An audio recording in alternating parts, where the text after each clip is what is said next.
All right, guys. So this is going to be a Boston video.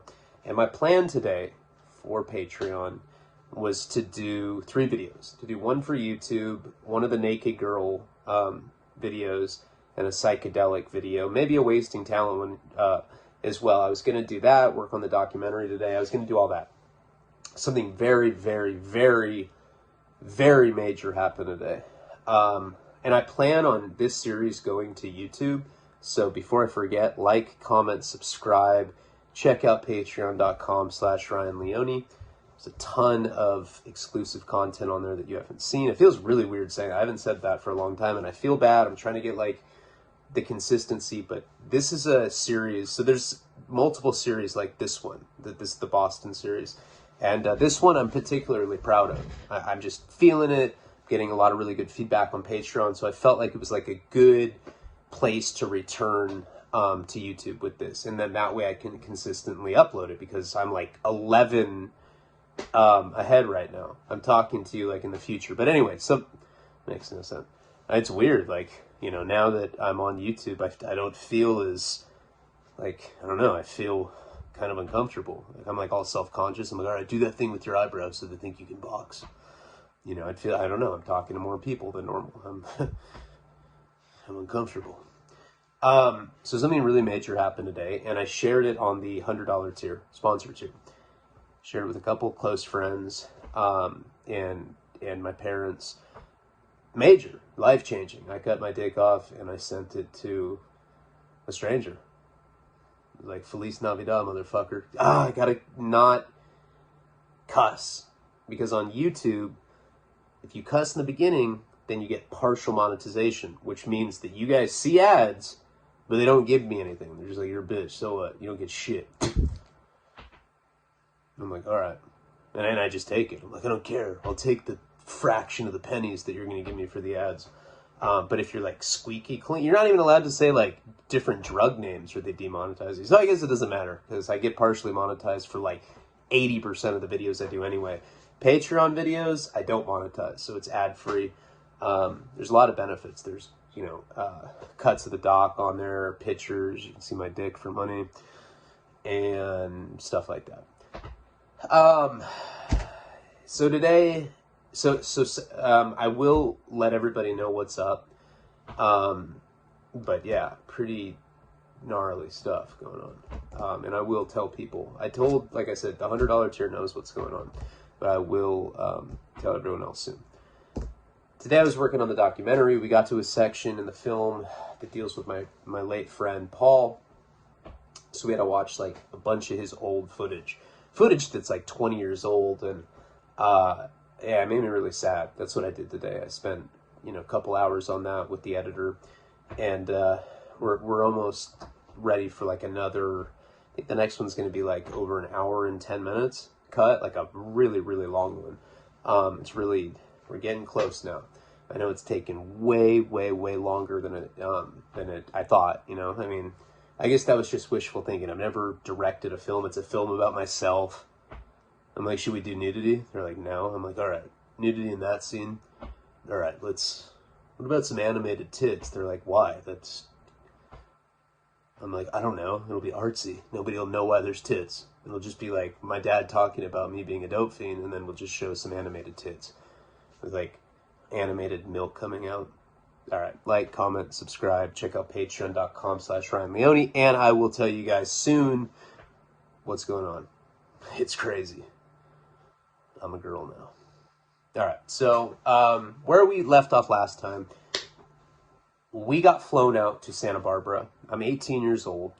I'm with, I gotta just, come on.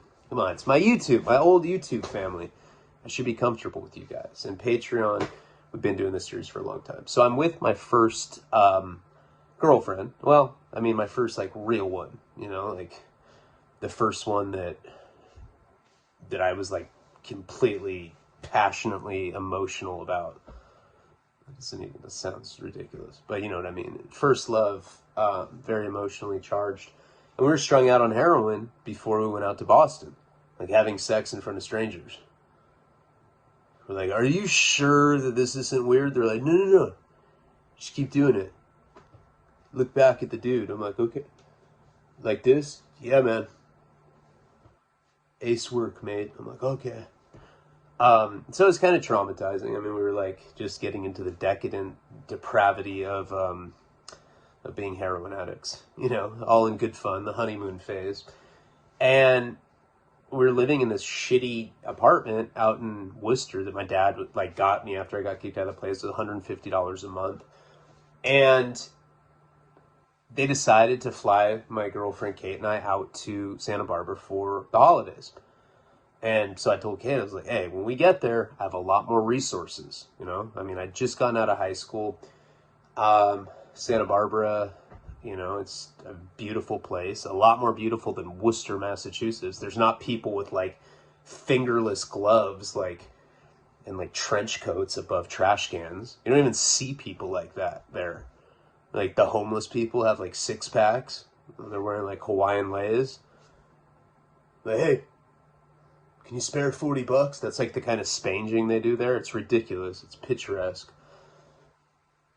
And so by the time we get there, after joining the Mile High Club, kind of haphazardly, we were dope sick. You know, the first night that we were there, my friends kind of threw me like a surprise party.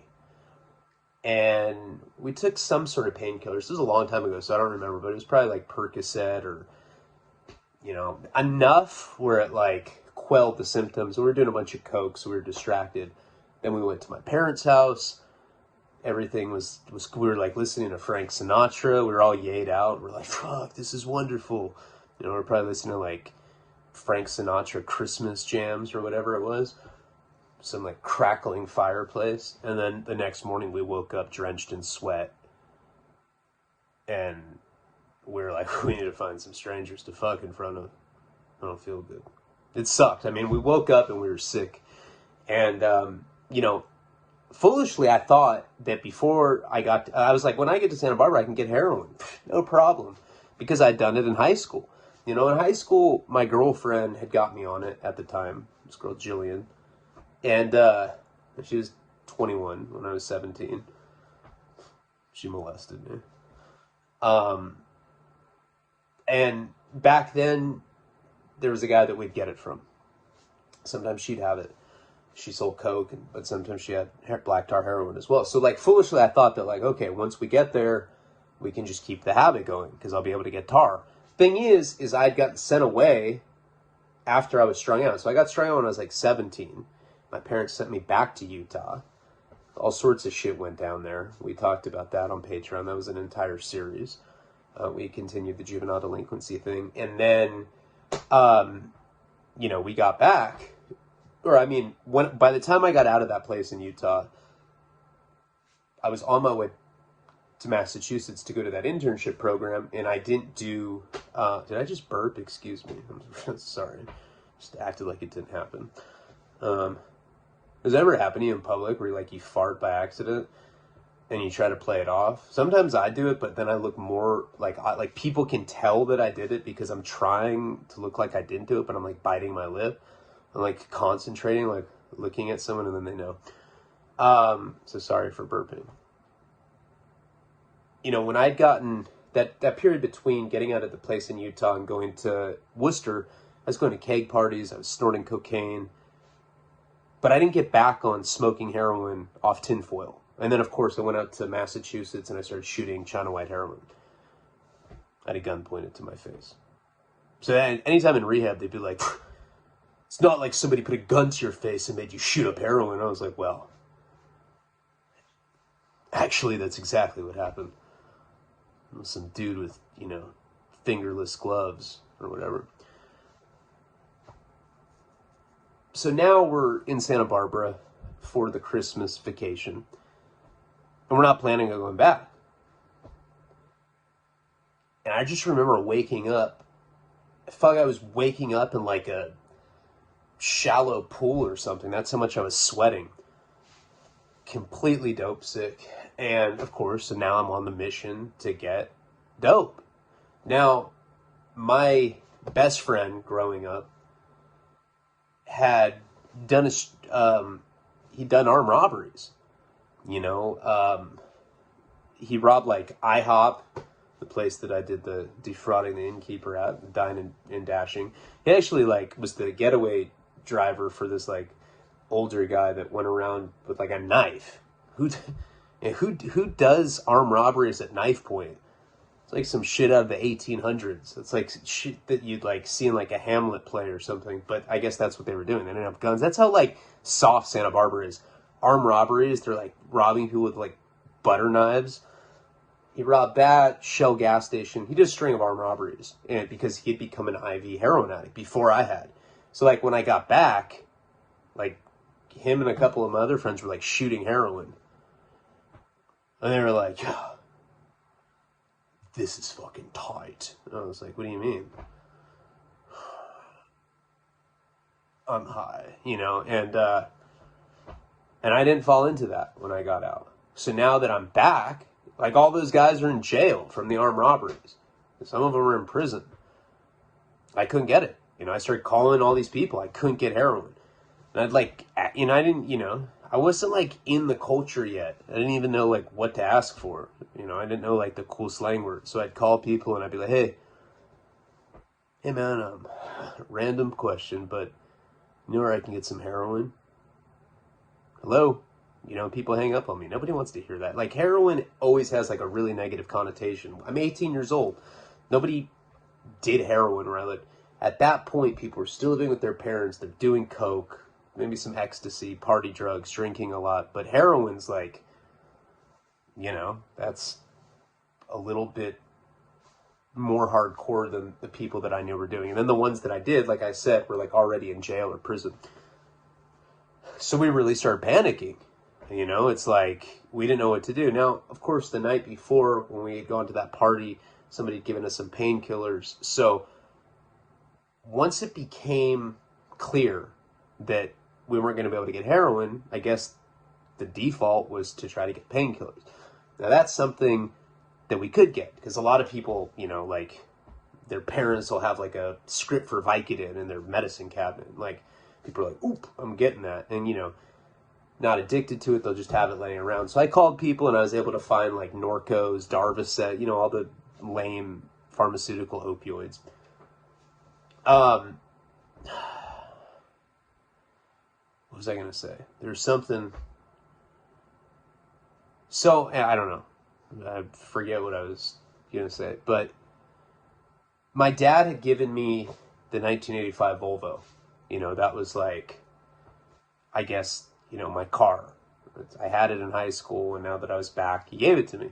So I remember that first morning, my mom, they were like all chirpy, like making eggs, and like I remember both of us just sat at the kitchen table. Sweat was like pouring off of us. My mom's just like, you don't look so good. Do you want an ibuprofen? I was like, yeah. And we were like eating them. And right after breakfast, and it was like almost impossible to get the food down. Right after that, we went and we met up with somebody and we got, I think, some Vicodin, something weak. And that's what we started doing. We started just eating painkillers the first few days that we were there.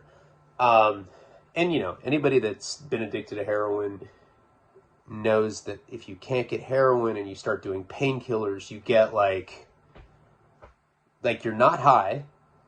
That's for sure. I was like seeing all these imagery of like me like in some room and Bert's masturbating while the couple's like having sex. All right, sorry. Got a text message. God, I gotta remember to put airplane mode on. It's Mickey Avalon. Random text, but yeah. So you don't get high.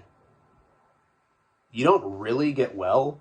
Like, you're not shitting your pants, but you have like a migraine. And like you still feel, you have like the hot flashes still. It just sucks. It's like, you still feel bad, but you don't feel horrible. That kind of thing.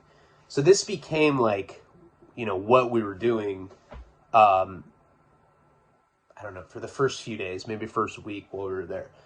I think my dad had gotten us the trip for either a week or two. And the whole time that we're there, we're just like inhaling pharmaceutical opioids. We were never able to find heroin. And what happened is we just, I guess, kind of detoxed. We were like tapering off. The whole time I remember being at my parents' house, we were sick. And I think that they just like thought that that's how we were. My dad's like, God, Massachusetts really changed him. He's boring now, because I wouldn't talk to them. We'd like go like watch, they'd be like, you guys want to watch a movie? Because they're all chirpy. They didn't know we were kicking heroin, and we'd like both be like shivering with a blanket on, like watching like old movies with them, and they're like passing us, their kettle corn or whatever it was. So after all of that, right? So like a week goes by, I'm hanging out with my friends. I tell a couple of them, and Kate's like, I don't think we should tell your friends that we were doing drugs out there. I'm like, what do you mean? The first night that we were here, we were doing blow with them. Like, okay. Are you sure they won't judge us? I was like, no, of course not. I remember we were like in my buddy's like Suburban. We were like driving, and he's like, yeah, man, so how was Massachusetts? I was like, dude, when I was out there, started scoring China White heroin, and some dude put a gun to my face and forced me to shoot up for the first time, and then we got kicked out, and we started fucking in front of rich people so that we could get money, so we could get drugs and a place to stay. And I remember the judgment, like, just like washed it. My friend just was like, are you for real right now? I was like, yeah. I was like, it was amazing too. It was such a good time out there. And like, it was right at that time. It was kind of like the same thing that was going on while I was out in Massachusetts, where like these like weird lines were being drawn in the sand where people were starting to judge me. Like, I don't know, when you start talking about doing stuff like that, like these are people that like lived with their parents. Parents would give them $20, they could go see a movie on the weekends, and they'd like spend it on a half-eighth of weed or whatever. Like that was what they were doing. We were like out in the East Coast doing pretty much prostitution. I mean, to them, that's what it was like. I'm like explaining, I'm like, yeah, there's this guy named Bertie who's jerking off, and he was like in the same room with us. It was so gross. Kate and I are laughing because like we sold our souls to the devil already, and it made my friends noticeably uncomfortable. And so I learned right there and then to kind of like not tell people about it, because I mean, you see how I am on videos where I'm just like, I'll say anything. I've always been like that with my friends and family. I just don't really care. I don't know. And that's not always worked in my favor.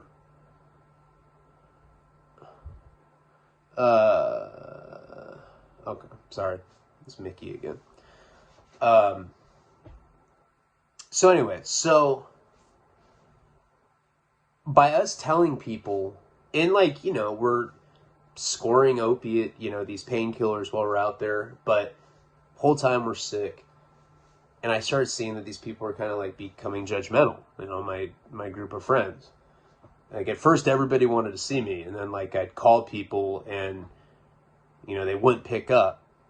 And it wasn't just because like they missed the call, like they wouldn't pick up for like the whole time that we were there type thing. Like I'd call them over and over and over again, and they just stopped picking my calls up because they're probably like, hear about Leonie's a prostitute now, whatever weird rumors were like circulating at that point. So it comes time for us to leave Santa Barbara. I think we were there maybe 2 weeks.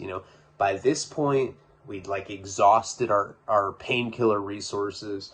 We're getting money because my parents were like, now that we were like in person, it wasn't like being in Massachusetts where I'd call my parents and like, try to like hustle them out of Western Unions or whatever. In person, they were just, my parents are like really amazing, loving people. And back then they didn't realize that I was a fucking hype, so they would, I'd ask them for money and they'd give it to me, especially in person, because they'd missed me, and they're just very generous like that. Of all, like, I have a few good qualities. Out of all of my flaws, definitely more flaws than not, but I am a generous and loyal guy, and I got that from my family.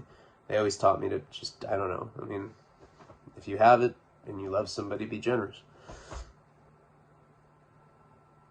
So we started like running out of painkillers or whatever, and it comes time for us to leave. So we pretty much detoxed. I remember like by the end of it, we weren't really doing heroin anymore. We'd gone through it. It was not fun. I mean, we'd been shooting China White out there for months, you know, and we were doing a lot of cocaine. See, at that time period, a lot of my friends were doing coke.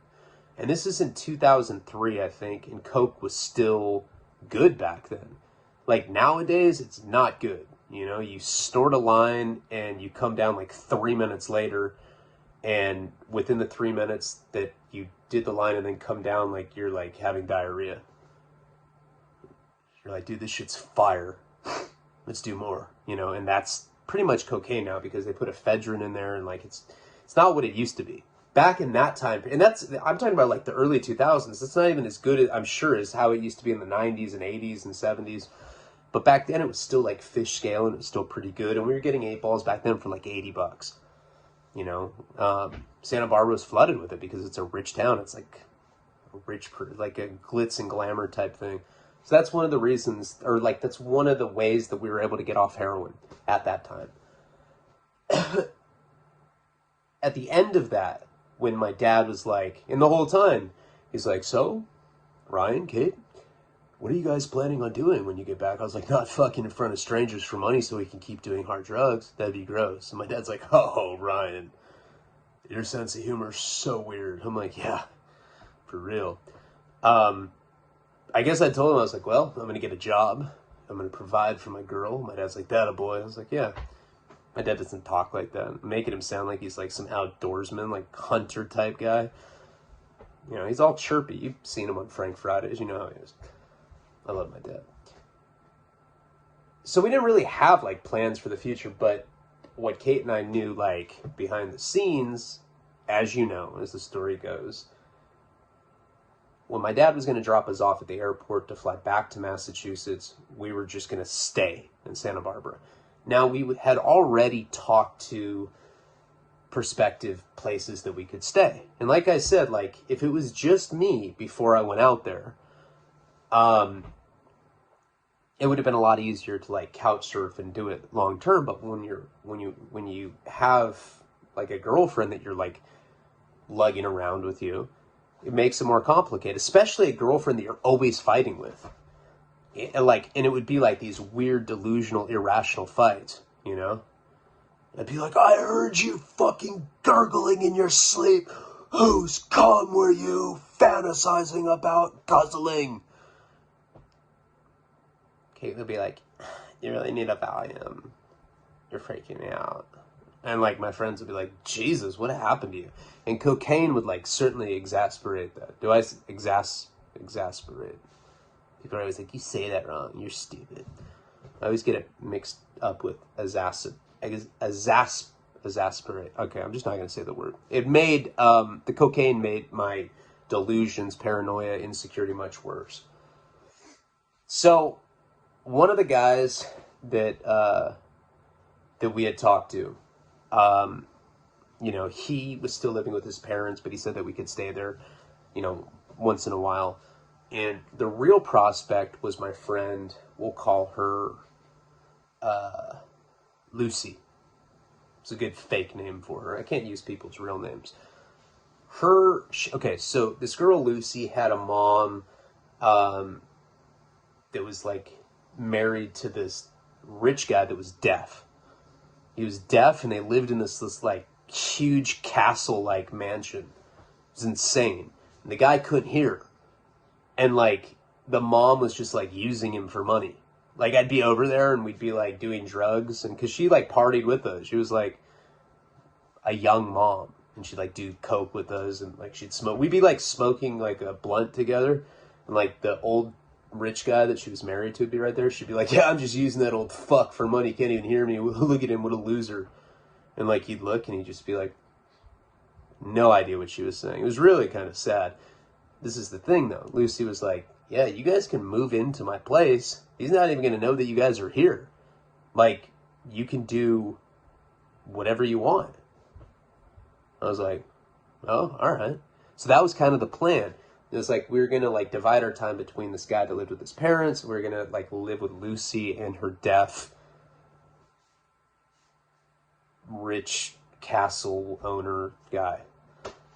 They own like a pretty big company, and she had like a couple younger sisters. It was like just a straight up party place, you know?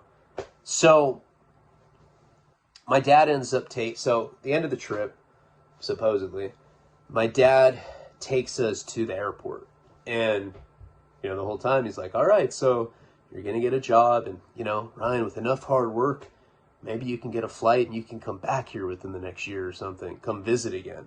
But next time you got to earn it. I was like, oh, yeah. Sounds awesome. It was so good seeing you, Dad. Well, I'll see you in a year after I get a job and earn my way back. He was like, all right. We ended up getting out of the car. We had our luggage. It says bye to Kate. And we're like, wait, my mom was like in the car. I think we had the family dog with us. It was pretty embarrassing. I love that dog, but it was always like my whole family would like show up, and they're like the dog's head would be out the window. They like drop me off at keg parties like that. And they'd be like, bye, Ryan. I'm like, fuck. Stop, I don't know you. You know, I was like the only person getting dropped off by parents with a dog. And you know what's funny is like now in retrospect, like I'm proud that I had a family like that. I don't know why. It's so weird, like when you're younger, like how you're like insecure about things that are cool. Because you usually are hanging out with other people that like don't have that. And they're like, yeah, your family that's happy is fucking lame, man. I'm like, it is lame. Yeah, fuck you, parents. I hate your happiness. It's embarrassing. Stupid dog that I love. I don't want to love that dog. It makes me look like a pussy. And then you get older and you think about that and you're like, God, you know, that was ignorant of me to think like that back then. But anyway, it's neither here nor there. They end up dropping us off. We go into the airport and they just left. We thought we were like we thought we like had planned some Mission Impossible type like strategic heist. It wasn't that slick. And the guy that said that we could stay with him, he came and picked us up. So he picked us up and he took us to his parents' house. And I'm trying to think, like, there's a couple, you know, as I've been saying in this whole series, there's points of this storyline that is kind of like blotchy for me, memory-wise. I can't remember how we had money back then. Maybe her parents were sending it to her. I just don't remember. It was a long-ass time ago. This is pre-savings bonds. So we end up staying with him for a while, probably for about a week. This is before we'd even gone to like the castle place with the deaf dad. And right from the get-go, we started binging out on coke. Like, the heroin thing is like behind us at this point. I mean, we had to go through that. Not cold turkey because, you know, uppers definitely distract you to some degree. So it's not as like, you know, just unbearable because your mind is numb to some degree. And the psychological aspect, as we've talked about with any drug, even if there's physical withdrawal properties to it, it's important to be distracted. So we end up staying with this guy, and he starts kind of getting weird on us. You know, there was like multiple times where Kate was in the bathroom. I wasn't like, I'd be outside smoking, and she'd come out and she'd be like, oh my God, I was taking a shit. I'm like, shut up. Pretty girls don't do that. She's like, I know, I was sitting on the toilet with my pants on, and so came in, and he just looked at me. I was like, and it would just, you know, I was already jealous, insecure, paranoid, convinced that if she made eye contact with someone that their dick was going in her mouth, you know. That was like how insecure I was at the time, and I didn't realize it then. The reason that I was mean and that I would lash out and that I was emotionally abusive is because my dick was that big and I was insecure. I was like, I can't please her, and my personality sucks. Like, not only was my dick small, but like my personality that went with it was like made it even smaller. Like, I had a small dick, my personality made it a micro penis, you know? And so I was really, really insecure. I did not like hearing that this guy was like creeping out on her. Now, this tends to happen when you're on a cocaine run. We were like going into this collective psychosis. And he kept doing this weird thing where every time that, okay, so at his bathroom, the block was broken, like in his bathroom. So let me tell you like what the situation was at at his house. He lived in a pretty big house, but they didn't have like the guest room or whatever where we could stay was being occupied by one of his sister's friends. So we literally stayed in his room. It was the kind of thing, and this is pretty common, at least in Santa Barbara, where like at that age, at like 18, when kids still live with their parents, they would try to have like some sort of faux independence. So they'd have like a section of their house, like their bedroom, or they'd like live out in the guest house, or like they'd live in a shed, whatever the case was. And they were kind of like isolated. So this guy's parents didn't even know that we were there. But the problem is that we had to sleep on the floor in a sleeping bag, and we always had to share the same bathroom. So he slept in the bed, we slept on the sleeping bag. I would always get really horny on coke when we had to have sex. Me and her would like walk, like they lived out in this place called Montecito, and that's like a really rich area in Santa Barbara. And it's surrounded by like, I don't know the kind of trees, but like you could walk through the backyard and there's like creeks and stuff. And we would just like go for a walk, and like I'd like bend her over a stump and make love to her while she's bent over, I'd be like, I love you so much. This is so emotional for me. And she'd be like, me too. Me too. Let's go do some more coke. I'm like, all right. And then we'd come back, and like he started like in the beginning, like the first, I'd say we were probably there for about a week. In the first few days, he was like kind of creepy. Like a couple times he'd walk in while she was using the restroom. One time when she was showering. And he'd always play it off, And I'd known this guy for years. I went to high school with him. I didn't know him to be a creep. Cocaine is a funny way, so does meth, of making people act really perverted and like stuck, because that's what coke does to you, or meth. Like, you like have that kind of expression. Open the door. I'm pooping. What are you doing? And he'd be like, and just like slowly close it. This is what she would be telling me. So I'd have to like check him. I'd be like, hey man, like, can you not open the door while she's using the restroom and like just stare at her with your mouth open? You fucking peeping Tom. He'd be like, let's smoke a cigarette. I'm like, all right. And like, he'd like take like 2 drags and like stub it out, because that's what cokeheads do. And then like, let's go back inside. And then like, he'd like pace back outside and like relight that cigarette again. Just this on and on and on cycle. When me and her started taking walks and like going to have sex, like I'd come back and he'd be like, hey, did you just do it?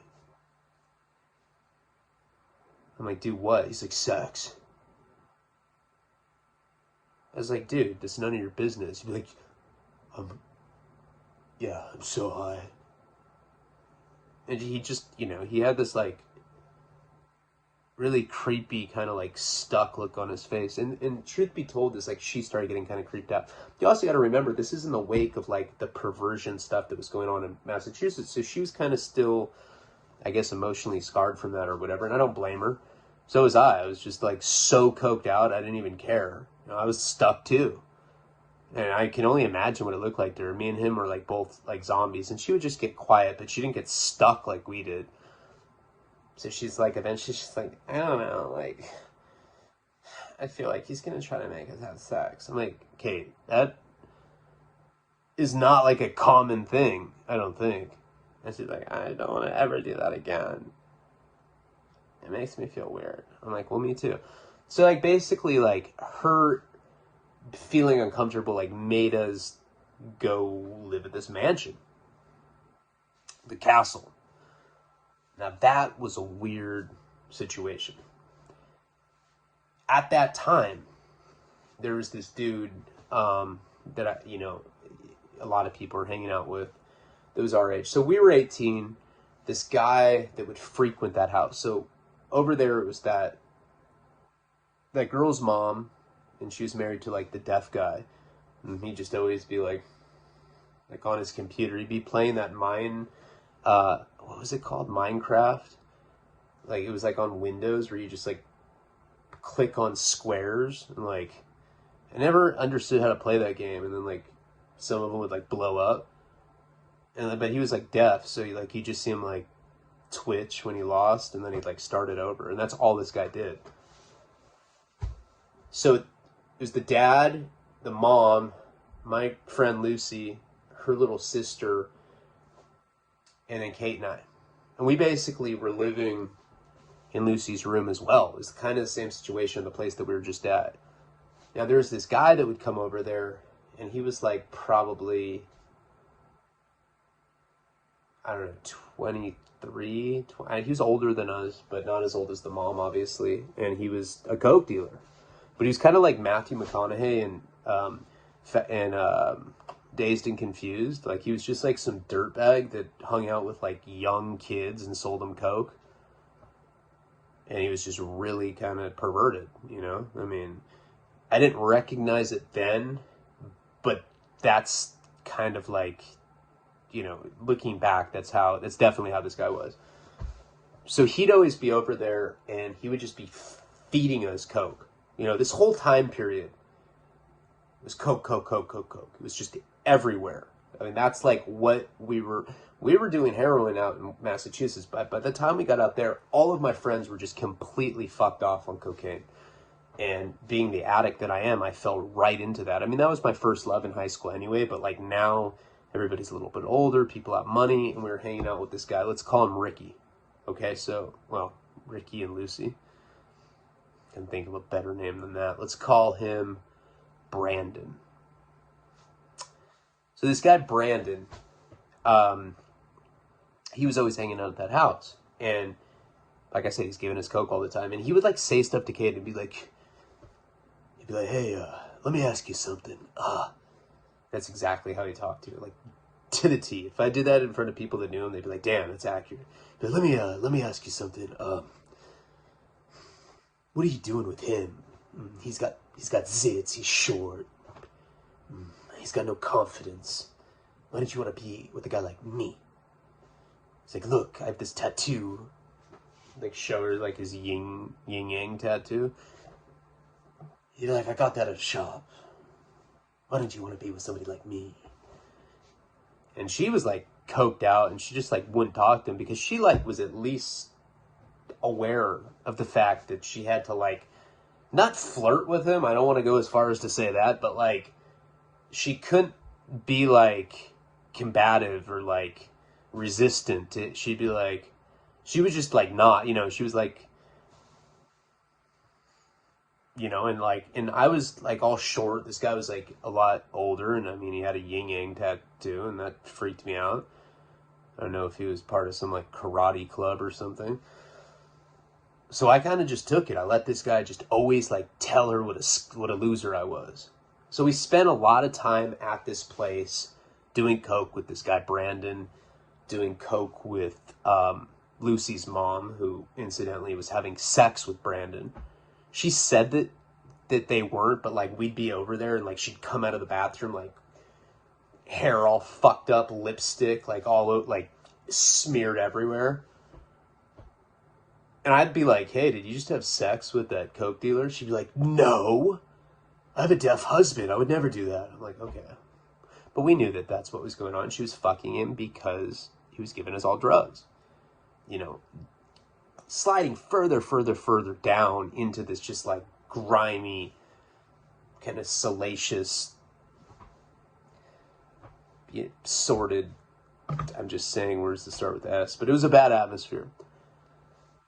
So, around that time period, you know, we had started doing, we were hanging out with, like, Lucy's younger sister, and she was, like, probably, like, 16, 17, something like that. She was still in high school. She's probably, like, a junior, only a couple years younger than her. So her friends would come over, and, like, her friends were all into, they would play that game with, like, the sticks where you, like, juggle it and twirl it. And they all did hallucinogens. Like, they were really into that. You know, it was like the kind of kids that would have long hair that was, like, parted, and they'd be like, yeah, pretty much only into tripping. What about you? You know, and I'd be like, yeah, I mean, I do that too. And they'd be like, cool. I got some. you know, if you want. That's like what kind of friend she had. And then he'd be like, dude, check out my twirling sticks. They'd like be like doing these like robotic motions. I was like, God damn, what a weird ass generation. They're like the, you know, I don't even know how to describe these people. So one of the things is we started doing a lot of that kind of stuff too. Now, this whole time, I'm sliding further into psychosis, you know? I'm getting really paranoid. I'm convinced that she's fucking Brandon, you know, and I'm always accusing her, and I'm always taking out on her. I'm always berating her. I'm always making her feel like she's the piece of shit. At one point, I remember we were driving Lucy's mom's car. She had like a Cadillac Escalade, and she let me drive it. She'd like let me go to the supermarket and like, you know, get whatever. I don't know. She'd like give me lists, and she'd be like, here, go do this. Because since I lived there at the castle, I basically became like Lucy's mom's servant. So she'd have me go run errands. And one time Kate was with me. We'd probably been up for like 2 or 3 days, and I was super paranoid, you know, and it was raining really bad. And they lived up in the mountains. So they lived on these like windy roads. And we started fighting, and I was like, do you love me? And she's like, I don't know. I'm like, what do you mean? Do you love Brandon? She's like, no. You're being mean to me. I'm like, say that you love me. And like, so she like, you know, we're fighting, and she's not telling me what I want to hear. I was like, I'll kill us both. But I'm like bluffing, and I like steer the Escalade like all crazy, like just trying to like juke her out and like make her think that like I would kill us like over my love for her. And the whole thing fit. I mean, this is a big SUV. The whole thing just like fishtail, like skid. We almost like, we're on these windy mountain roads. It almost went off the side of it. Like we were like that close to dying. And she's like, oh my God. And she got out of the car, and then she just started running away from me. It's like pouring rain outside. And so I was like, you know, trying to find her, and like I looked for her, and she just kind of like disappeared. We're probably like a good mile or two away from this house, kind of up in the middle of nowhere. And because I had like swerved the car and almost killed her, she like just took off and started running because she didn't want to die at the hands of some insecure cokehead. And I was like, Kate! Like trying to get her back, but I'd be like, I know you're fucking Brandon! And you'd like hear it like reverberating throughout the mountains. I was like, I wonder why she's not coming back. It's weird. And so I ended up, eventually I had to get back. I mean, it's like pouring rain, like my, like, you know, my hair, because I had longer hair back then. You know, on Patreon, I posted the journal that I had back then with her. And like, you can see what I look like. I like this long hair. I look like some sort of groupie or something. And I remember like the hair was just matting, you know, the rain was matting my hair, and I was like screaming. And, you know, I ended up getting back into the Escalade, and I just like sat there because I thought that if I sat in the car, there's no way she's going to make it, you know, up to, back up to the house.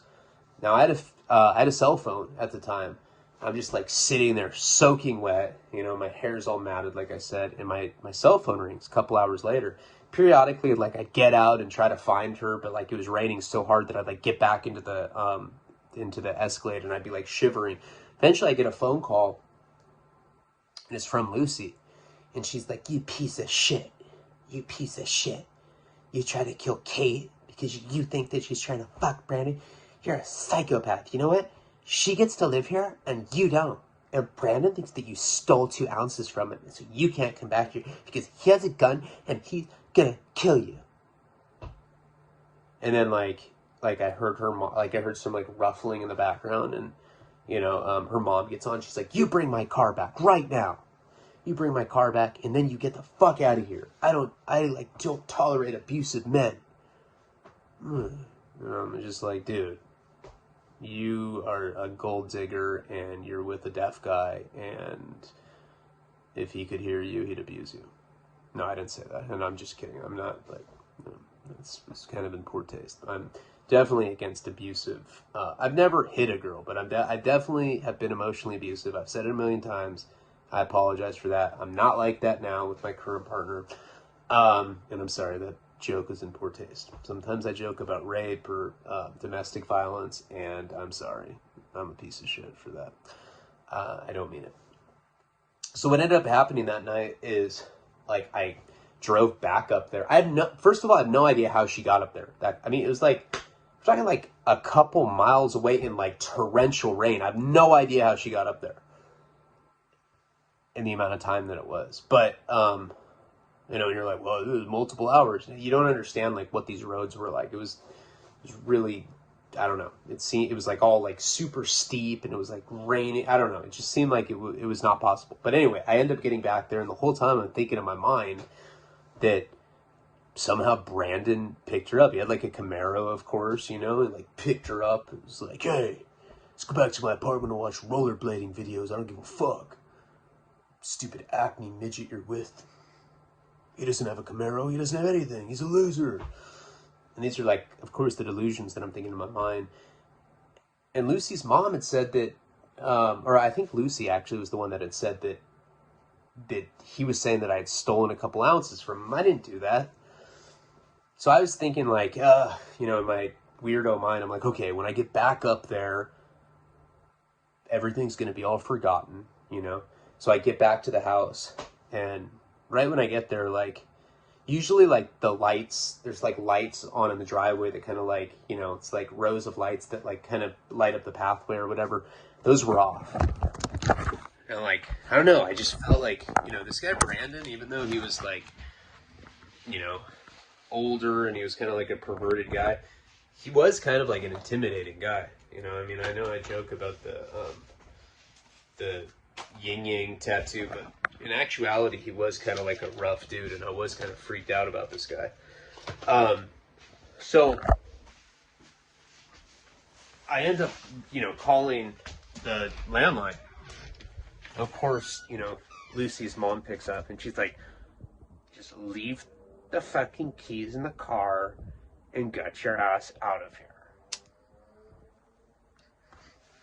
And I was like, no, I want to see Kate. She's like, you're not seeing Kate. You're an abusive piece of shit, okay? And you can't come back in here.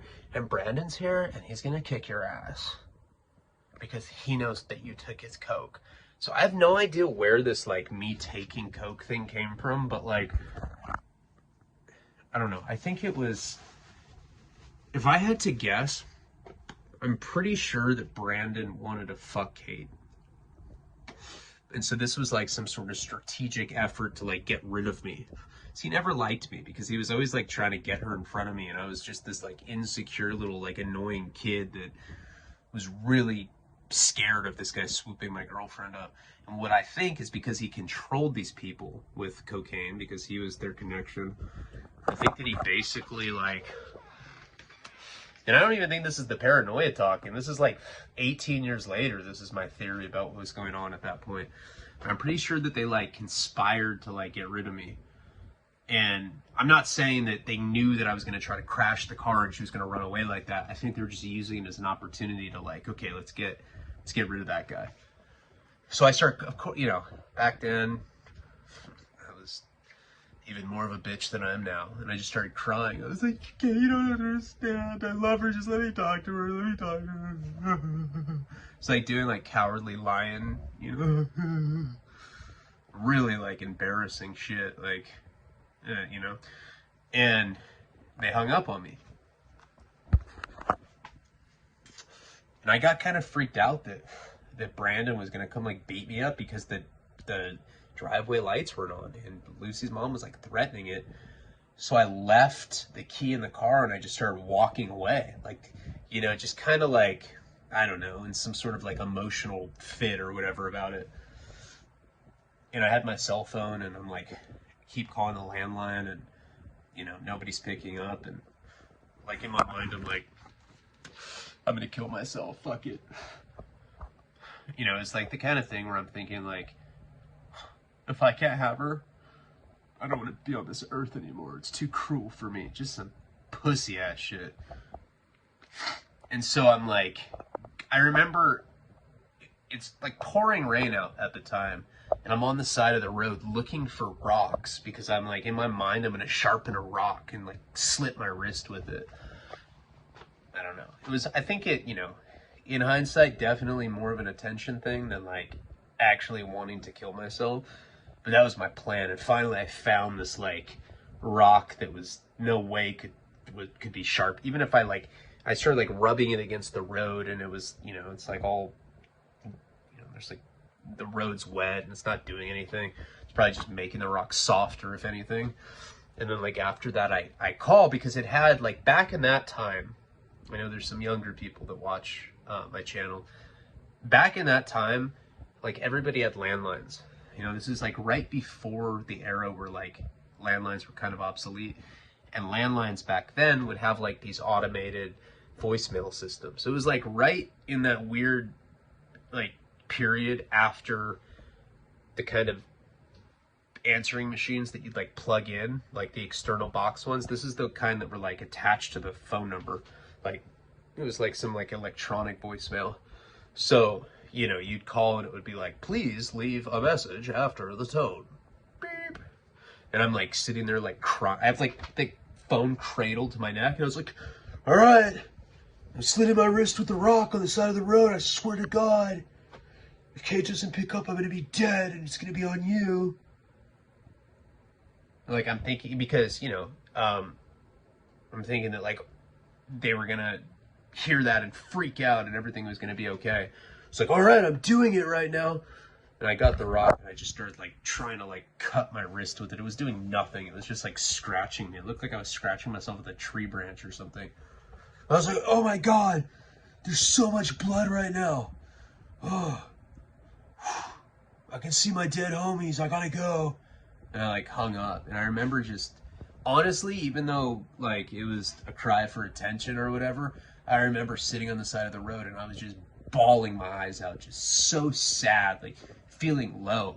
Because back then, and anybody knows that, anybody that's been in like some insane first love, like passionate, balls to the wall relationship like that, knows that, you know, your entire validation depends on this person.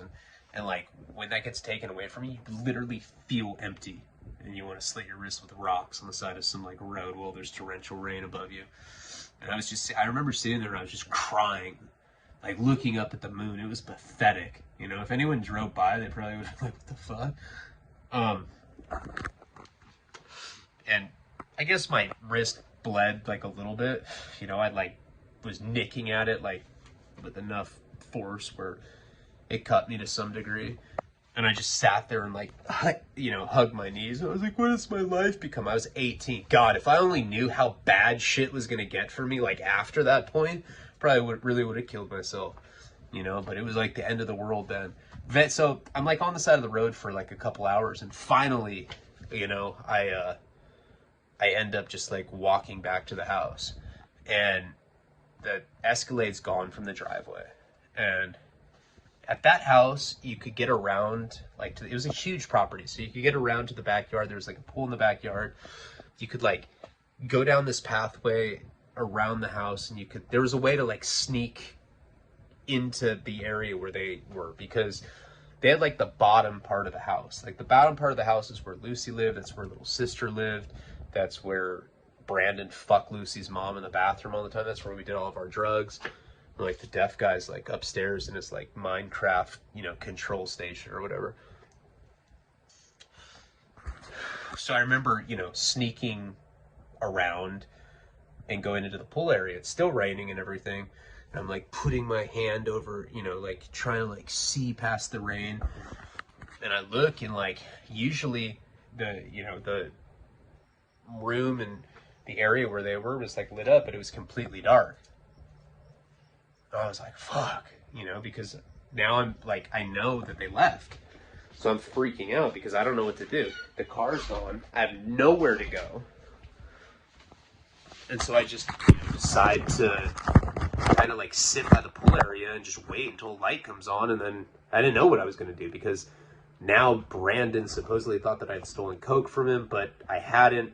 and I didn't really know what was going to happen, but we will get into the rest of this story in the next installment of the Boston series. Thank you guys for watching on YouTube.